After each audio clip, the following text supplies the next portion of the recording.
합니다. 자, 오늘 우리에게 주시는 하나님의 말씀을 함께 보겠습니다. 오늘 우리에게 주시는 하나님의 말씀은 예레미야 23장 1절로 6절까지의 말씀입니다. 예레미야 23장 1절로 6절까지의 말씀을 봉독하겠습니다. 여호와의 말씀이니라. 내 목장의 양떼를 멸하며 흩어지게 하는 목자에게 화 있으리라. 그러므로 이스라엘의 하나님 여호와께서 내 백성을 기르는 목자에게 이와 같이 말씀하시니라. 너희가 내 양떼를 흩으며 그것을 몰아내고 돌보지 아니하였도다. 보라, 내가 너희의 악행 때문에 너희에게 보응하리라. 여호와의 말씀이니라.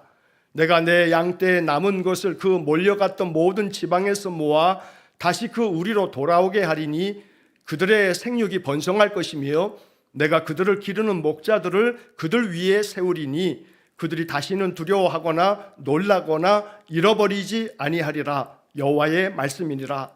여호와의 말씀이니라. 보라, 때가 이르리니 내가 다윗에게 한 의로운 가지를 일으킬 것이라. 그가 왕이 되어 지혜롭게 다스리며 세상에서 정의와 공의를 행할 것이며 그의 날에 유다는 구원을 받겠고 이스라엘은 평안히 살 것이며 그의 이름은 여호와 우리의 공이라 일컬음을 받으리라. 아멘. 자, 우리 옆에 앞에 뒤에 있는 분들하고 함께 인사 한번 나누겠습니다. 축복합니다 하고 인사 한번 하겠습니다. 축복합니다. 자, 오늘은 우리 예준이의 식구들이 다 나오셨어요. 오늘 함께 예배할 수 있어서 우리 예준 아빠, 예준 엄마, 우리 예준이가 다음 달에 군대를 가요. 다음 달에 이제 군대 가기 전에 한번 기도할 텐데, 벌써 군대를 가요. 그래서 항상 우리 성도들의 가정 위에 또 우리의 자녀들 위에 우리의 삶 속에 날마다 하나님 은혜와 평강이 충만하기를 간절히 축원합니다. 제가 지난 한 주 동안에 휴가를 보내는 바람에 새벽 예배를 한 주간 동안에 인도 안 해서 지난 주일서부터 해서 우리 계속 한 주간 동안에 예레미야 말씀을 같이 이렇게 묵상하지는 못했어요. 19장을 지난주에 봐야 되는데 지난주에는 우리 광복기념주일로 신명기의 말씀을 보는 바람에 19장부터 22장까지 어저께까지 본문의 이야기를 살피지 못하고 지나갔는데 여러분 개인적으로 묵상을 하셨겠습니다만 사실은 선지서의 말씀들이 우리가 읽어도 어떨 때는 뜻을 잘 모르고 그냥 읽어갈 때도 많거든요. 목사의 설교를 한번 들으면 이 본문이 이러한 의미구나 라고 하는 것들을 우리가 좀 확인하면서 살펴볼 수가 있어요. 자, 그래서 일주일치를 좀 요약하듯이 중요한 것만 좀 보고 오늘 말씀을 함께 좀 나눠야 이제 또 내일서부터 새벽에 쭉 이제 23장의 이야기를 이번 한 주간 보내면 토요일까지 25장까지 읽고 나면 예레미야는 잠시 또 이제 멈추고 또 우리가 시편의 말씀을 이어서 볼 겁니다. 그래도 25장 이후에 26장서부터는 또 다음번에 또 이제 편성이 될 거예요. 그래서 6년 동안의 매일 성경 성서 유니온의 이 책이 6년을 커리큘럼으로 신구약 성경 전체를 묵상하도록 되어져 있기 때문에 다 한 번씩 읽게 되어 있는 겁니다. 자, 여러분 성경책을 좀 한번 펴셔서 이제 제가 몇몇 구절들을 한번 좀 보시자 하면 여러분 그 성경을 보시면서 내용들을 한번 우리가 살펴보면 좋겠습니다. 자, 지난 주일날에는 19장 1절부터 13절까지의 본문이었는데 이 19장의 말씀에서는 예언자의 상징적 행동을 하나님께서 명령하세요. 뭔 얘기냐면 하나님께서 예레미야에게 토기장에게 가서 옹기를 사라 그래요. 여러분 옹기 알죠? 옹기. 그 옹기를 사가지고 그 다음에는 잘 산 옹기를 깨뜨려 버려라 그러신단 말이에요. 아니 옹기를 사라고 한 다음에 그걸 왜 또 깨뜨리라고 하나 싶겠지만 이것은 상징적인 행동이란 말이죠. 그래서 이 옹기를 사라고 하는 이 옹기는 남유다를 말하는 거예요. 남유다 백성들을 말하는 거예요.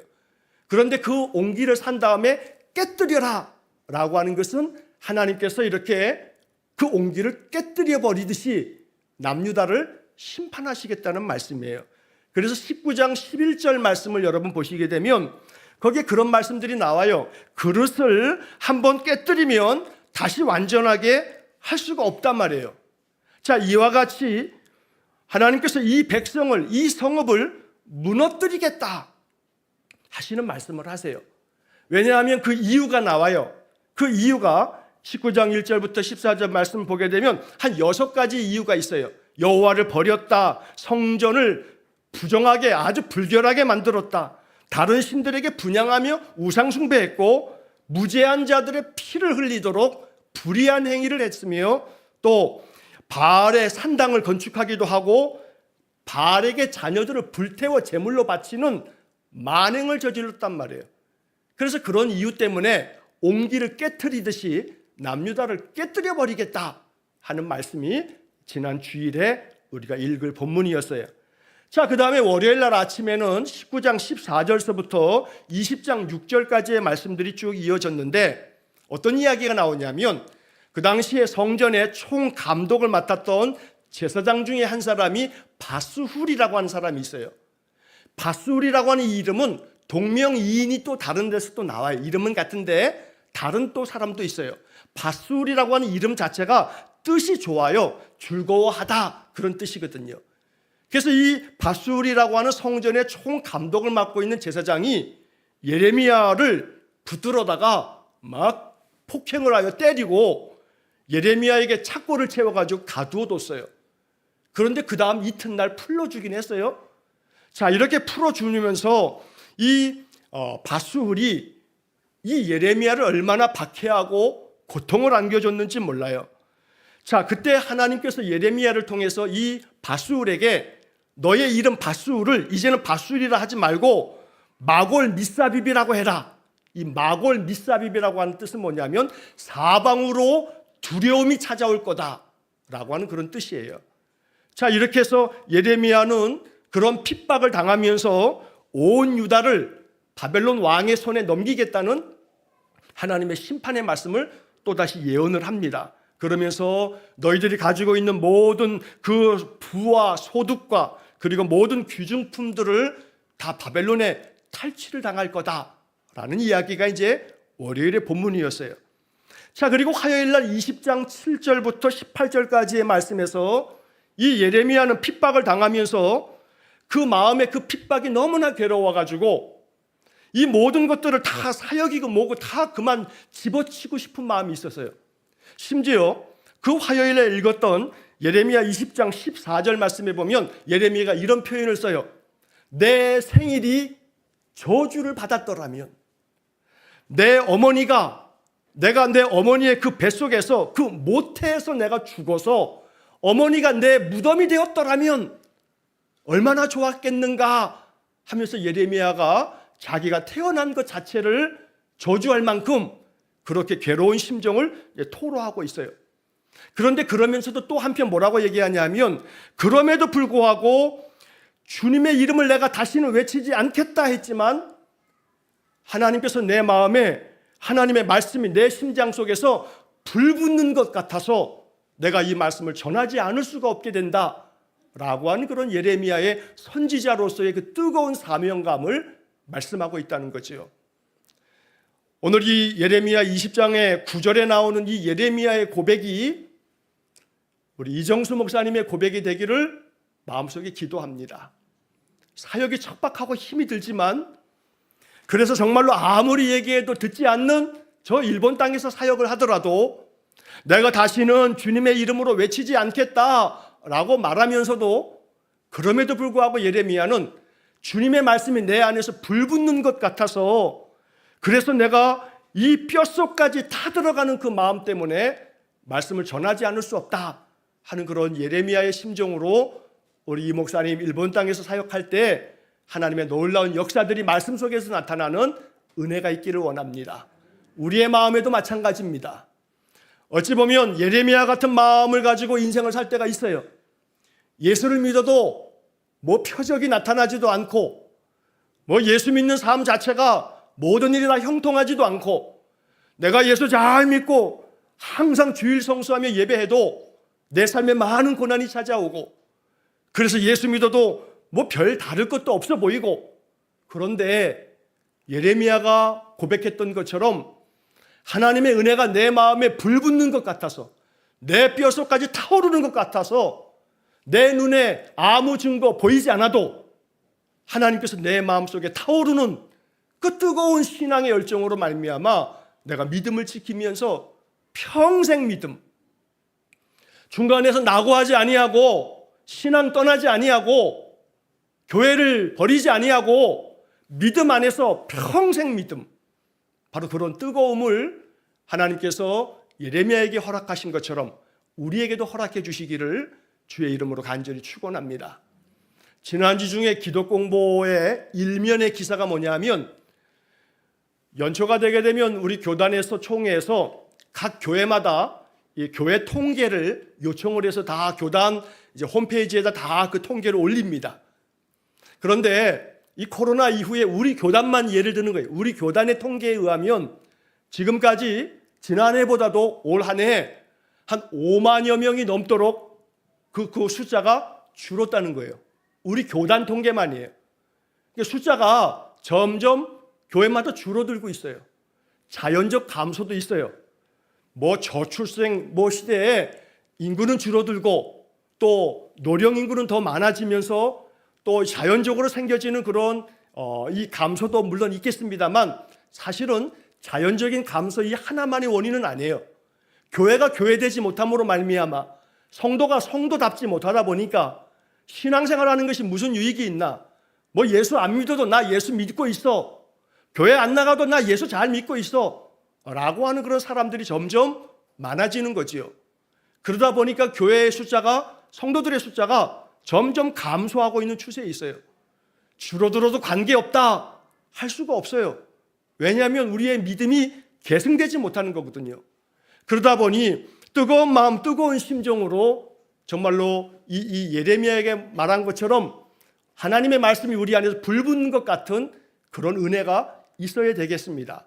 예레미야는 그런 고백을 하면서 이제 예레미야 21장으로 넘어오게 되면, 자, 예레미야 21장에서는 유다의 마지막 왕이 시드기야 왕이 이 바술이라고 하는 사람, 또 다른 이름의 사람인데 바술이라고 하는 사람하고 스바냐라고 하는 사람을 보내서 예레미야에게 말하면서 우리를 위해서 여호와께 간구해달라라고 이렇게 부탁을 해요. 사실은 부탁은 아니에요. 예레미야에게 우리를 위해서 기도해달라라고 이렇게 말하지만 거의 우리에게 복을 달라고, 자꾸 네가 우리가 심판받을 거라고 자꾸 이렇게 얘기하는데 그딴 소리 하지 말고 하나님이 우리에게 복 주실 거라고 그렇게 기도하고 선포해달라라고 요구를 합니다. 그러나 예레미야는 단호하게 하나님의 강한 팔로, 하나님의 진노와 분노와 대노로 너희들을 친히 칠 것이다. 큰 전염병으로 너희들이 죽으리라. 전염병과 칼과 기근에서 남은 자들은 바벨론의 느부갓네살의 손에 포로로 잡혀갈 거다 라고 하는 이야기를 또 예레미야가 선포를 해요. 자, 그러면서 예레미야가 하는 말이 21장의 7절 말씀에 보면 안타까운 말씀을 이야기해요. 하나님께서 너희들을 측은히 여기지도 않을 거고 긍휼히 여기지 아니할 거고 불쌍히 여기지 않을 거다 라고 하는 말씀을 아주 단호하게 예레미야가 선포를 합니다. 그러면서 21장 8절 말씀에, 여러분 21장 8절 말씀을 한번 찾아보시겠어요? 21장 8절 말씀에 보면 하나님께서 이렇게 말씀하세요. 보라, 내가 너희 앞에 어떤 길이에요? 생명의 길과 또 그 다음에요, 사망의 길을 두었노라. 내가 너희 앞에 생명의 길과 사망의 길을 두었노라. 너는 이 백성에게 전하라. 남유다 백성 앞에 어떤 길이 놓여져 있냐면 생명의 길이 놓여 있고 사망의 길이 놓여 있어요. 어느 길로 가야겠어요? 생명의 길로 가야지요. 그러나 아무리 이렇게 얘기해도 전혀 안 들어요. 그냥 사망의 길로 가요. 사사기 맨 마지막 구절처럼 그냥 이스라엘의 왕이 없으로, 참되신 왕이신 여호와가 없음으로 말미암아 각기 자기 소견에 옳은 대로 행하는 거예요. 하나님의 이 진리의 말씀에서 다 벗어나서 다 제 생각대로, 자기 옳은 대로 주장하면서 사는 거죠. 그래서 결국 생명의 길로 가지 아니하고 사망의 길로 치달으면서 결국 남유다는 패망해버리고 말아요. 자, 이러면서 하나님께서는 뭐라 하시냐면 21장 12절 말씀이 아주 중요한 말씀이에요. 아침마다 정의롭게 판결하여 탈취당한 자를 압제자의 손에서 건지라. 그렇지 아니하면 너희의 악행 때문에 내 분노가 불같이 일어나서 사르리니 능히 끌 자가 없으리라 라고 말씀하세요. 이 말씀은 예레미야서에서 앞으로도 계속 반복해서 나올 말씀이에요.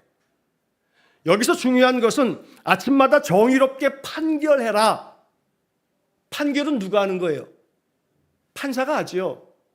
그 당시에는 물론 뭐 지금처럼 삼권 분립이 있는 게 아니니까 법원이 있거나 그러지 않죠. 제사장들이 또 왕들이 판결을 내려요. 그런데 그 판결이 다 구부러진 판결이에요. 요즘 말로 하면 사법정의라는 게 없어요. 완전히 사법비리. 그러니까 권력자들이, 왕과 통치자들이, 중간 관리자들이, 또 제사장들이 판결이라고 하는 이름으로 얼마나 불의를 행하는지 몰라요. 하나님이 오죽하면 아침마다 정의롭게 판결해라. 탈취당한 자를 압제자의 손에서 건져내라. 탈취당했다라고 하는 것은 힘 있는 자, 가진 자, 권력자들이 힘없는 백성들을 그들의 것들을 다 탈취해 가는 거예요. 그래서 그러한 힘 있는 권력자들과 가진 자들로부터 가난하고 힘없는 자들을 너희들이 돌보지 아니하면 너희들의 악행 때문에 내가 너희들을 완전히 불살라 너희들을 태워버릴 거다. 심판할 거라고 하나님 말씀하세요. 자, 그러면서 21장 14절 말씀에서는 내가 너희 행위대로 너희에게 벌할 것이라고 말씀을 하세요. 그리고 이제 22장으로 넘어와요. 자, 22장으로 넘어오면서 22장의 말씀을 목요일, 금요일, 토요일 날 쭉 보는데 22장은요, 남유다의 마지막 시대 왕들에 대한 이야기예요. 그 왕들이 행한 죄악에 대해서 하나님 말씀하시면서 여러분 22장 3절 말씀을 한번 보시겠습니다. 22장 3절. 22장 3절에 보면 정의와 공의를 행하며 탈취당한 자를 압박하는 자의 손에서 건지고 이방인과 고아와 과부를 압제하거나 학대하지 말며 무죄한 피를 흘리지 말라. 자, 그 다음에 4절에서 이 말을 준행하면 왕들과 신하들과 백성이 병거와 말을 타고 이 집 문으로 들어오게 되리라. 5절에서는 듣지 아니하면 이 집이 황폐하리라. 이런 말씀을 하세요. 남유다는요, 우상숭배 때문에만 망한 거 아니에요. 우상숭배도 중요한 악행이었지만 또 하나는 뭐냐면 정의와 공의가 완전히 무너져 내렸어요. 권력자들과 가진 자들이 가지지 못한 힘없는 국민들, 백성들을 얼마나 압제했는지 몰라요. 그래서 하나님이 그 불의한 이 남유다를 향해서 계속해서 심판을 말씀하시면서 너희들이 여기서 돌아서지 않으면 전쟁에 나가면 왕들과 신하들과 백성들이 거기서 다 죽을 거야. 그러나 너희들이 이렇게 내 말을 준행하면 전쟁터 나갈 때마다 승리하고 너희들이 다 집 문으로 다시금 들어올 수 있을 거야 라고 말씀하세요. 그리고 난 다음에 이어서 살룸 왕에 대해서, 여기 살룸 왕이라고 하는 것은 22장의 살룸 왕은 여호와 하스를 말하는 거예요. 이 살룸 왕에 대해서도 그들이 잡혀가게 될 것을 예언해 주시고, 그 다음에 살룸 왕에 이어서 여호야김, 바로 이복 형이었던 여호야김에 대해서도, 그리고 그의 아들 여호야긴에 대해서도 심판의 말씀을 22장에서 쭉 말씀하고 계세요. 자, 거기서 15절과 16절 말씀을 한번 보세요. 22장 15절 16절. 여기에 보면 내 아버지가 정의와 공의를 행하지 아니하였느냐. 그 아버지는 요시야 왕을 말하는 거예요.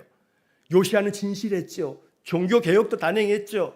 그러나 너의 아버지가 정의와 공의를 행했는데 너는 왜 그러냐 하시면서 그 다음 이어지는 22장 16절에 그는 가난한 자와 궁핍한 자를 변호하고 형통하였나니 이것이 나를 알미 아니냐. 너의 아버지 요시야가 그랬다.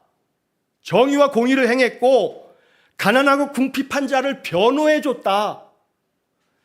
그래서 너의 아버지 그 요시야가 하나님 안에서 형통하고 이것이 나를 알미 아니냐. 너희 아버지 요시야는 나 여호와를 정말 아는 자였다 라고 말씀하시는 거예요. 여러분, 그러나 요시야 이후에 그의 아들 셋이 왕이 됐어요. 여호와하스, 여호야김, 그 다음에 시드기야. 이게 다 요시야 왕의 아들들이에요. 다 배다른 아들이겠지만 이복 형제들이 다 아들이 됐어요. 다 왕이 됐어요. 그러나 이 세 왕들은 그 아버지 요시야를 따르지 않음으로 인해서 정의와 공의를 행했던 아버지와는 달리 불의하고 악행을 저지르면서 결국 세 차례 바벨론의 침략을 받다가 나라가 완전히 패망하고 말았어요. 22장의 이야기는 여호와하스, 여호야김, 여호야긴 때 또 시드기야까지 하나님 앞에서 그들이 어떤 악행을 저질렀는지를 말씀하고 있는 겁니다. 자, 그리고 난 다음에 이제 오늘 23장으로 딱 넘어왔어요. 여러분 23장으로 넘어오면서 오늘 읽었던 이 본문 1절부터 6절까지의 말씀에 보면, 자, 1절 말씀 한번 보겠습니다. 화면도 한번 띄워주시면 좋겠습니다. 1절 말씀에 여호와의 말씀이니라. 내 목장의 양떼를 멸하며 흩어지게 하는 목자에게 화 있으리라. 여기서 목자는 요시야 이후에 여호야하스, 여호야김, 여호야긴, 시드기야 4명의 왕을 말하는 거예요. 이 왕들이 악행을 저지르면서 하나님의 백성들, 그 목장의 양떼들을 멸할 만큼 불의하게 행했고 그들을 다 흩어지게 만들었다는 거예요. 양들을 흩어지게 했다는 비유적인 표현을 말합니다만 한마디로 말하면 온 국민이 마음이 하나가 되어지도록 통합의 정치를 해야 되는데 통합은 고수하고 백성들의 마음이 갈기갈기 다 찢어지도록 그들이 다 흩어지도록 만들었다는 거예요. 여러분 이 말씀은 2600여 년 전의 이야기인데 2600여 년이 지난 오늘날에도 다르지 않아요. 선지자들의 이야기는요, 세대를 막론하고 언제나 우리 시대에 주시는 말씀으로 읽어야 돼요. 이 땅의 통치자들, 대통령만이 아니에요. 국회의원들, 또 행정부에서 여러 지방자치단체, 모든 단체장들, 또 지방자치의회 의원들, 정말 저 시골에 작은 군 단위의 군위원만 되더라도 그게 벼슬이라고 얼마나 그 벼슬 행세를 하는지 몰라요. 저 시골에 조그만 군에 군수는 뭐 말할 것도 없고 군 위원들까지, 의회 의원들까지도, 그러니 중앙정부의 국회의원들은요 이루 말할 수 없지요. 최고의 권력자 대통령도 마찬가지고요. 여당도 야당도 제 말할 것 없어요. 뭐 똥 묻은 놈이 뭐 겨 묻은 놈 보고 욕한다고, 그런 형국 아닙니까? 국민들의 마음이 서로 하나 되게 만들어지기는 고사하고 다 어떻게 해요? 양떼를 멸하며 흩어지게 하는 목자. 흩어지게 하는 목자. 국민이 통합하기보다는 갈기갈기 찢어지게 만들죠. 왜요? 찢어지게 만들어야 나중에 자기 편들이 내년에 자기들 국회의원 찍을 거니까. 오직 정치하는 이들의 머리통 안에는요 권력밖에 없어요. 다 그렇지는 않겠지만 국민을 위하여 정말로 입법부에서는 국민의 그 민생의 삶을 위한 법을 만드는 일에 온 힘을 기울이는, 지금도 국회 도서관에서 매일 밤마다 연구하고 비서관들과 함께 논의하고 현장을 찾아다니는 국회의원도 물론 있을 거예요. 그러나 상당히 많은 국회의원들은요 그거에 관심 없어요. 어디에 줄 서야 공천받나, 어떻게 해야 내가 또다시 공천받아서 당선되나, 그것밖에 생각 없어요. 어떻게 해요? 이 나라 어떻게 해요? 방법은요 우리 국민이 더 똑똑해져야 돼요. 더 똑똑해서 흩어지게 하는 목자들을 잘 보고 있어야 돼요. 그리고 여당이든 야당이든 언제나 심판해야 돼요. 국민을 무서워할 줄 알아야지요. 국민 하나 안 무서워요. 자기들이 마음대로 해도 상관없다 이거예요. 선거철만 되면 뭐 지들 인사받겠다고 그래요. 우리가 인사 안 해도 돼요. 뭐 머리통 90도까지 꺾어가지고 인사하는 게 그 얼마나 가증스러워요. 여러분 국민이 똑똑하지 않으면요 권력자들은요 국민을요 그냥 장기판에 졸로 알아요. 아무 때나 가서 니들은 죽어라. 니들 죽어도 나는 관계없어. 왜? 내 자리는 넉넉하고 아무런 안전할 테니까 누구 하나 책임지지 않잖아요. 여당도 야당도 매 한 가지예요. 그렇기 때문에 흩어지게 하는 목자들은 화 있으리라 하고 말씀하시는 거예요. 그래서 오늘 이 말씀 앞에서 하나님께서 예레미야에게 말씀하시는 것은 내 백성을 기르는 목자에게 이와 같이 말씀하시니라. 너희가 내 양떼를 흩으며 그것을 몰아내고 돌보지 아니하였도다. 보라, 내가 너희 악행 때문에 너희에게 보응하리라. 우리는 이런 기도를 해야 돼요. 이 땅에 정치 권력자들, 경제에서도 권력을 쥐고서 대기업이 얼마나 하청, 재하청, 제재하청업자들에게 이 경제적인 부조리가 얼마나 많습니까? 그러면서 뭐 산업, 재해, 무슨 법 만들어도 소용없어요. 법대로 하면 좋은데 법대로 안 해요. 그러니까 20대 아이들이 그냥 사고로 죽잖아요. 그 아이의 가방에 컵라면 하나 있잖아요. 그러니 경제적으로도 이 경제적 부조리가 경제적 권력을 가지고 있는 자들, 정치적 권력을 가지고 있는 자들, 종교도 물론 예외는 아니에요. 종교의 지도자들이 다르게 아주 날선 검처럼 정치하는 이들에게 피수를 꼽듯이 그렇게 말하면 좋은데 그러지 않단 말이에요. 종교도 정치하고 그냥 짝짝꿍 돼가지고 그러고 있다 이 말이죠. 그래서 하나님께서는 너희 악행 때문에 너희에게 보응하시겠다고 하세요.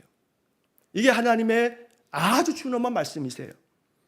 그런데 하나님께서는 그런 가운데에도, 그런 남유다 가운데에도 하나님께서는 다시금 회복을 말씀하시면서 약속하세요.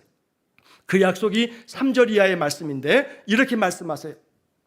내가 내 양떼 남은 것을 그 몰려갔던 모든 지방에서 모아 다시 그 우리로 돌아오게 하리니, 다시금 돌아오게 하겠다.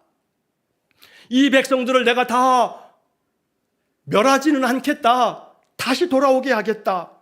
그들의 생육이 번성할 것이며 내가 그들을 기르는 목자들을 그들 위에 세우리니 그들이 다시는 두려워하거나 놀라거나 잃어버리지 아니하리라.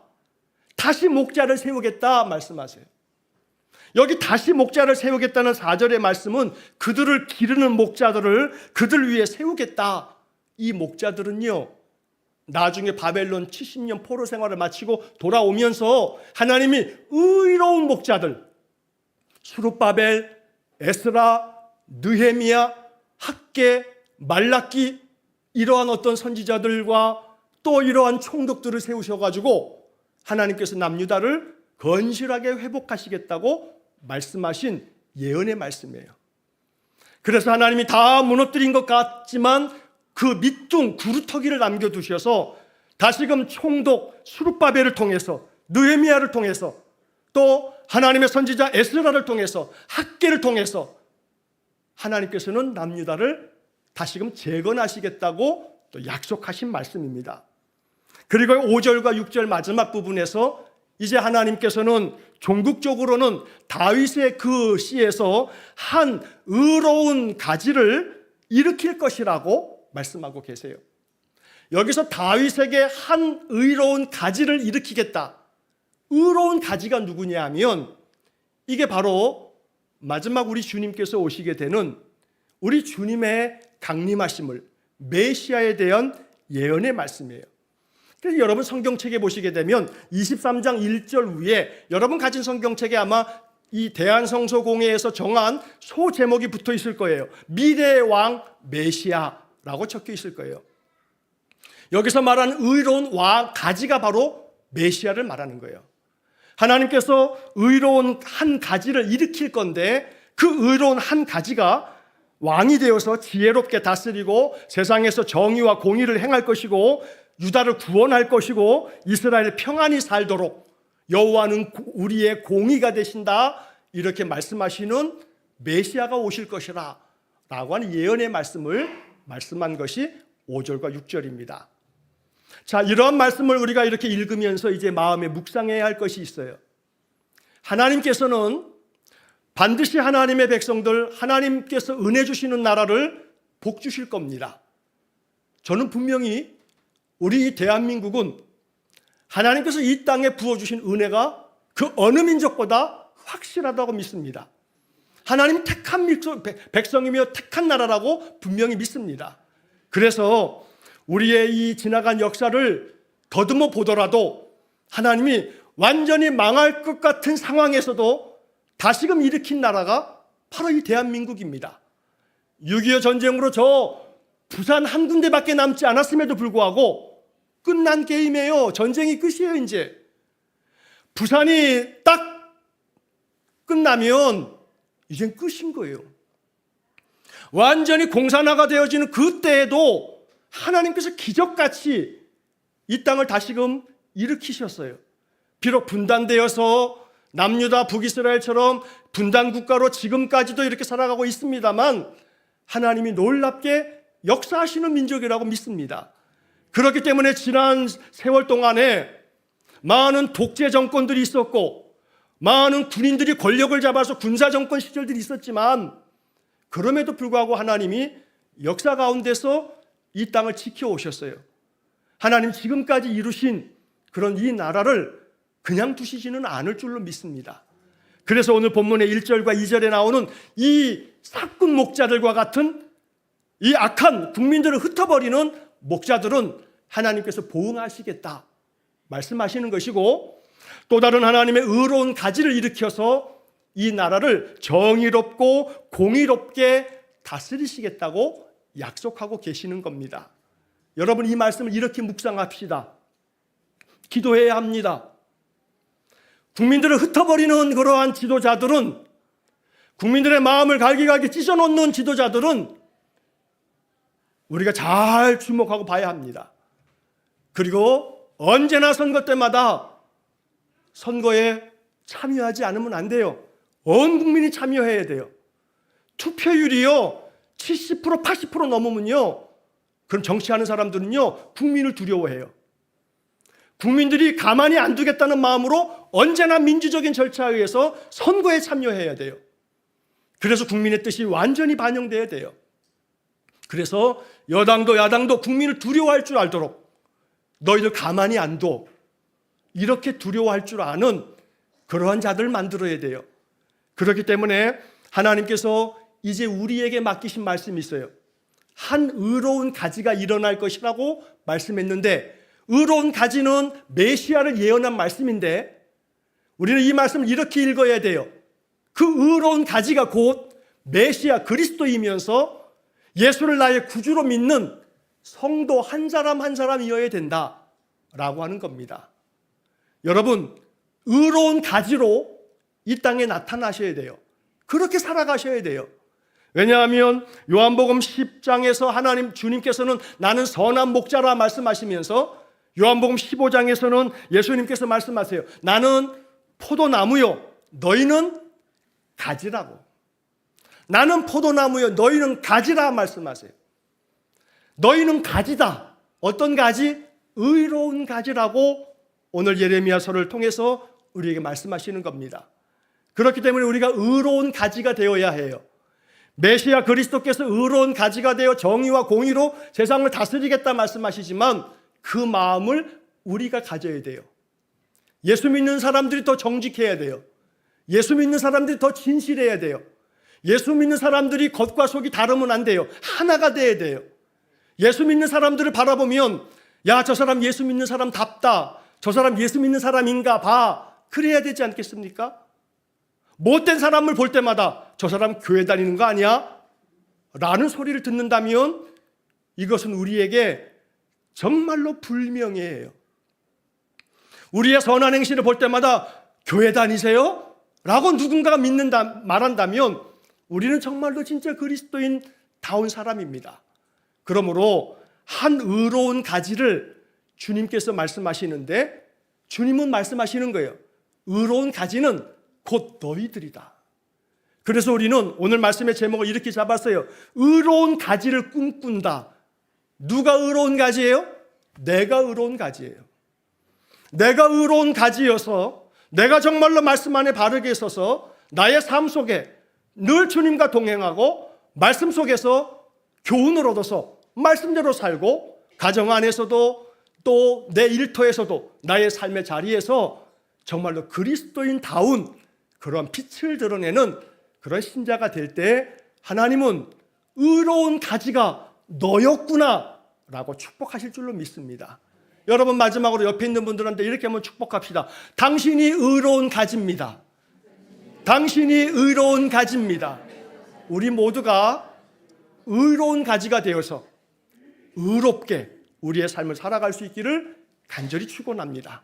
그래서 하나님께서 정말 우리가 꿈꾸는 대로 그리스도인들이, 교회가 의로운 가지가 되고, 그러면서 세상이 점점 더 밝아지면서 의롭지 못한 지도자들에 대해서는 하나님 보응하시고, 하나님 이 땅에도 하나님이 세우시는 의로운 지도자들이 세워지게 해주십시오 라고 기도해야 되겠습니다. 그래서 언제나 하나님께서 이 땅에 의로운 지도자들을 우리가 꿈꾸면서 선거 때마다 항상 투표에 참여하고, 언제나 최선이 아니에요. 차악을 선택하는 거예요. 차악을 선택하는 게 선거예요. 최악만은 안 되잖아요. 그런데 그 다음 놈이 악하기 매한가지거든요. 그러나 어쨌든 그래도 최악을 피해서 차악을 선택하는 게 이 현대사회, 이 부조리하고 불의가 가득한 세상에서 우리가 선택할 수 있는 그런 몫이에요. 그러나 우리가 분별력 있게 우리 신자들이 이 땅에서 의로운 가지로서 인생을 살아갈 때 하나님께서 택하시고 붙드시는 이 나라가 하나님의 은혜 안에 세워져 갈 줄로 믿습니다. 그러한 은혜가 이 땅에 또 나의 삶에 가득하도록 늘 기도하면서 살아가는 우리 모든 성도들 되시기를 주의 이름으로 간절히 축원합니다. 기도하겠습니다. 나는 포도나무여 너희는 가지라. 그가 내 안에 내가 그 안에 거하면 사람이 열매를 많이 맺나니 나를 떠나서는 너희가 아무것도 할 수 없음이라. 주님, 친히 말씀하신 대로 포도나무 대신 주님에게 붙어있는 가지가 되되 의로운 가지가 되어 이 땅에서 진실하고 정직하고 또 힘써 우리의 신앙이 삶이 되어서 세상 사람들에게도 빛을 발할 수 있는 의로운 가지들 되게 해 주옵소서. 이 땅에 부조리하고 불의하고 악한 지도자들을 하나님 보응하셔서 하나님께서 인생 채찍으로 채찍질하시고 국민들로 하여금 더욱더 분별력 있게 깨어 있어서 모든 권력자들을 언제나 심판할 줄 아는 매서운 국민들 되어지도록 하나님 은혜 내려 주시기를 간절히 원합니다. 언제나 이 땅에 의로운 가지들이 더욱더 무성한 가지가 되어지도록 축복해 주옵소서. 예수님 이름으로 기도하옵나이다. 아멘.